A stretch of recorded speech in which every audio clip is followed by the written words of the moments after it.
is, I guess I've been calling it establishment philanthropy, so I'll do so again. Sometimes the term is big philanthropy, which is thrown as an epithet. Is establishment philanthropy too politicized? By which I guess I mean another way to say that might be too short term in its outlook. Maybe, by the way, the term being electoral ones. Uh, too much politicization going on in philanthropy. Yes, I think there is too much politicization of establishment philanthropy. And this can be seen in, I think, and I fear, the politicization of so many of our institutions in this country, so many of our leadership institutions, in particular higher education, in particular certain professional institutions and research organizations. There is this almost it's not a conspiracy, but it's a comprehensive move in one direction, and it tends to be a progressive direction.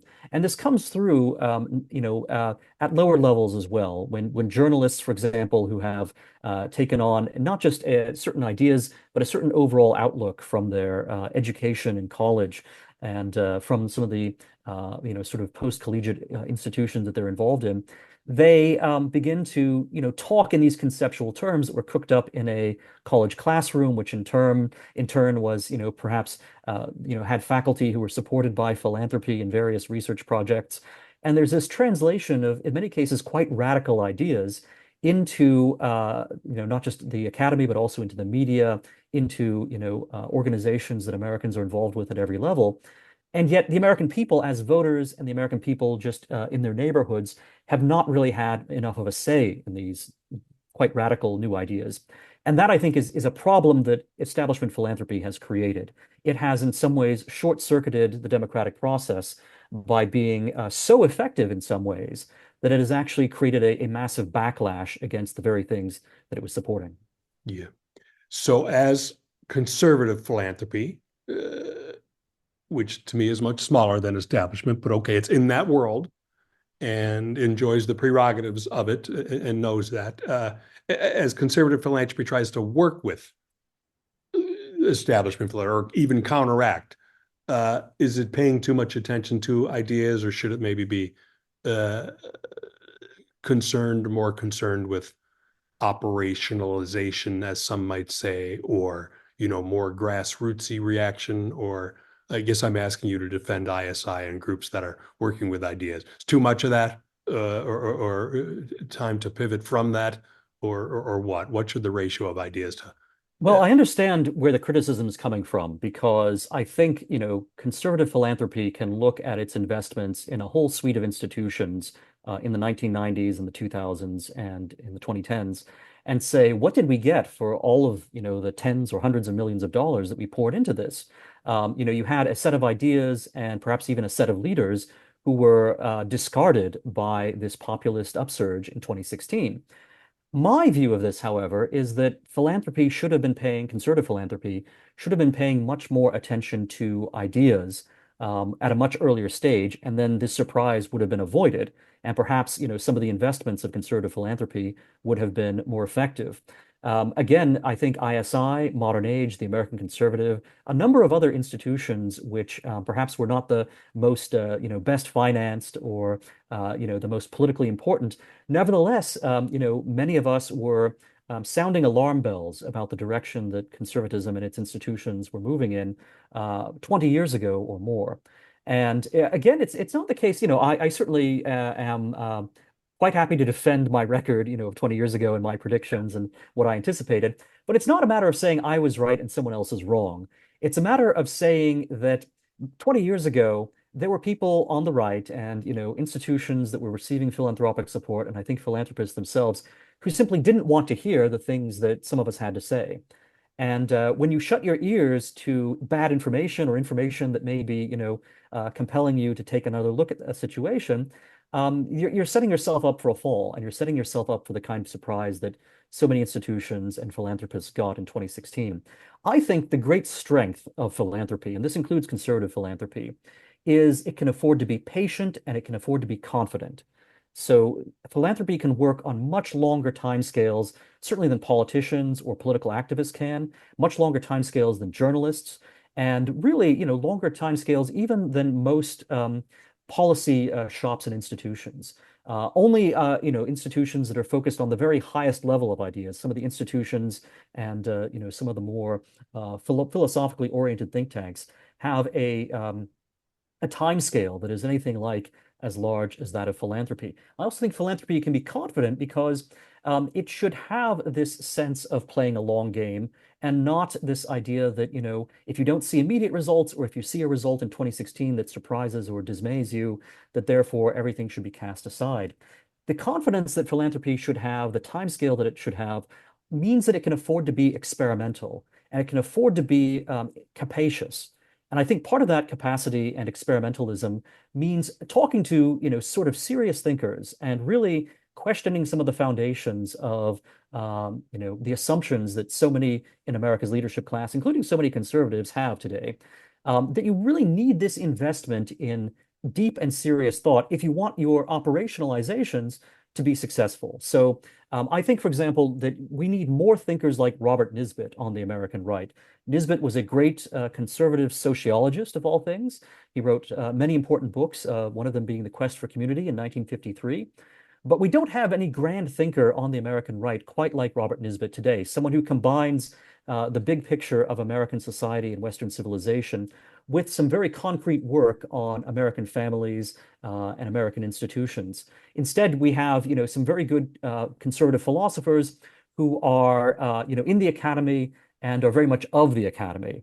And it seems to me that actually at think tanks and policy institutions, there should be people who are doing the work that's actually above policy and that's really more grounded in the great trends of American society. I think Charles Murray is a wonderful example of that, but unfortunately, there's only one Charles Murray and he's only getting older. So we need to have a new generation of people who are willing to think with the sweep that Charles Murray and Robert Nisbet had.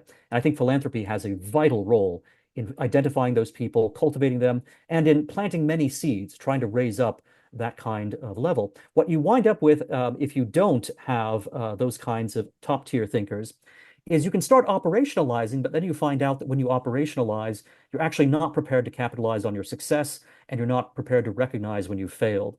So I think one of the most effective institutions on the American right is the Federalist Society.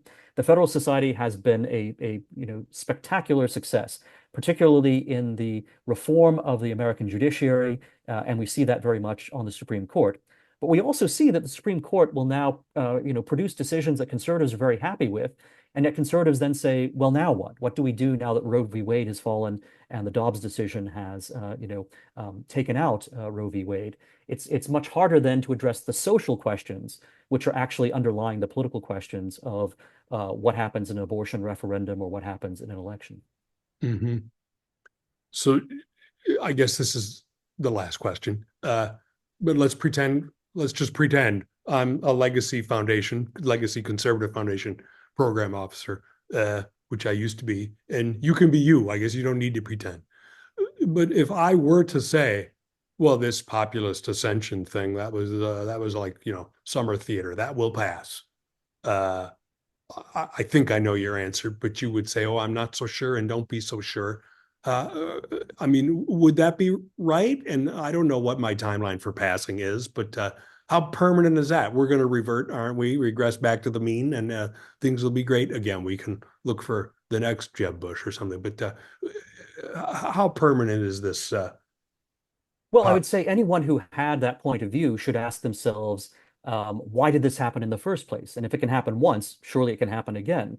So even if you think that there will be a regression to the mean or a reversion to the mean, there can also be these further deviations. I think I may as well, tell viewers here. But as I've told you, I've had plumbers in my apartment recently because there's been a pipe problem, a leak problem, and if there is a leak that you have, you've got to address that. You can't simply say, well, the pipes are going to get better on their own, and this is not a signal of a problem that needs to be taken care of. So even if populism suffers political setbacks, it is a sign that there is something wrong with the piping and the infrastructure that has been built in America, not just in the conservative movement, but in fact throughout American politics and American institutions like the academy. There's a need to go in, identify the problem, fix it, and then you may find that in fact you don't have more populism because the causes that have generated populism have been taken care of and resolved. But instead, it does seem like there's a tendency for people to circle their wagons and say, just as people didn't want to hear 20 years ago that some of these issues might arise, now they want to say these things are going to go away. We can just, have happy talk and move on with doing things business as usual. You can look at the whole world. You can look at things happening in Europe or in the Middle East or anywhere and see that there are social transformations, political transformations taking place all around the globe, and that includes in America. So I think this is, a moment of kind of wet cement throughout the political spectrum.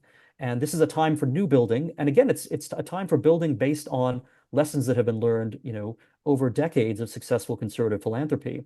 But you don't continue to be successful just by continuing to do exactly the same things you were doing before that led you to a point where you got very surprised by outcomes. Yeah. The next Nisbet, when he or she is found and funded, maybe found by a funder, will he or she have written for Modern Age?